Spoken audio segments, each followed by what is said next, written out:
एक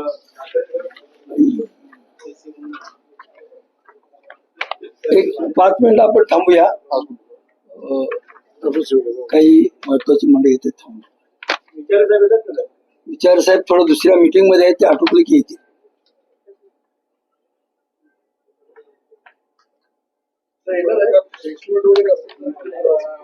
press note मध्ये जे पदाधिकारी जाहीर झालेत ना, त्याची ते तुम्हाला देणार. प्रेस नोट मध्ये आता आम्ही शिंदेताईंची पण लिस्ट आहे यामध्ये, महिला आघाडीची. त्यामुळं आपल्याकडे ह्या सर्व गोष्टी बघून काटेकोरपणे आम्ही जे बसतो आमची आपल्या माहिती करता सांगतो. ठाकरे हा ब्रँड आहे. 40 आमदार गेल्याच्या नंतर पण पक्षाला काही फरक पडला नाहीये. तर हे जे लक्ष्मी दर्शन घेऊन जे 6-7 जे नगरसेवक चाललेले आहेत, त्याच्याने ह्या नवी मुंबईमध्ये काहीही फरक पडणार नाहीये. उद्धवजी बाळासाहेब ठाकरे पक्ष जो आहे शिवसेना पक्षाचा, तो या ठिकाणी येणाऱ्या निवडणुकीमध्ये सर्वांपेक्षा पुढे असणार आहे. कारण जनतेचा विश्वास हा आदरणीय उद्धवजी बाळासाहेब ठाकरेंवर आहे. कारण आता जनतेला कळलेलं आहे की या महाराष्ट्राचं आणि या देशाचं राजकारण खोक्याच्या पाठीमागे चाललेलं आहे आणि हे खोक्यामुळे लोकशाही संपायला आलेली आहे. या ठिकाणी महाराष्ट्राचे कितीतरी जटिल प्रश्न आहेत. या लोकांकडे पदाधिकारी नाहीत, कार्यकर्ते नाहीत, म्हणून खोके देऊन त्या ठिकाणी या लोकांना विकत घेतले जात आहेत. आणि हे जे खोके घेऊन जे लोक जात आहेत, यांना ना शिंदे साहेबांची देणे घेणं आहे, ना कुठल्या नेत्याची देणे घेणं आहे, ना कुठल्या पक्षाची देणे घेणं आहे. त्यांचं फक्त एकच उद्दिष्ट आहे, आम्हाला लक्ष्मी दर्शन झालं तर आम्ही कुठेही जायला तयार आहोत.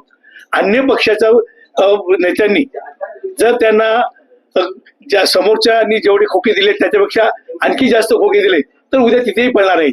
त्याच्यामुळे आपण पाहिलं असेल, आवटे असेल, मांडवे असेल, हे लोक मनसेतून, काँग्रेसमधून, या पक्षातनं त्या पक्षात, त्या पक्षातनं त्या पक्षात, फक्त स्वतःसाठी हे लोक या ठिकाणी काम करतायत. ना नेत्याशी त्यांची एकनिष्ठता आहे, ना पक्षाची एकनिष्ठता आहे. त्यामुळे आम्ही एवढं सांगू इच्छितो, आज जे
अवैध निर्माण उस पर कार्रवाई की जाएगी।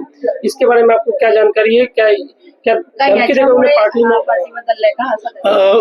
ज्या नगरसेवकांनी अनधिकृत बांधकाम केलं असतील त्यांना ते भीती असणार आहे, ती भीती दाखवलेली असणार आहे आणि त्याचबरोबर लक्ष्मी दर्शनी दिलेलं आहे. त्यामुळे त्यांनी केलेली पाप लपवण्यासाठी या लोकांनी पक्ष चेंज केलेला आहे. कोणाचे शिडकोमध्ये शाळेचे कॉलेजचे प्लॉट मिळालेले आहेत ते सांभाळण्यासाठी काही लोक गेलेले आहेत.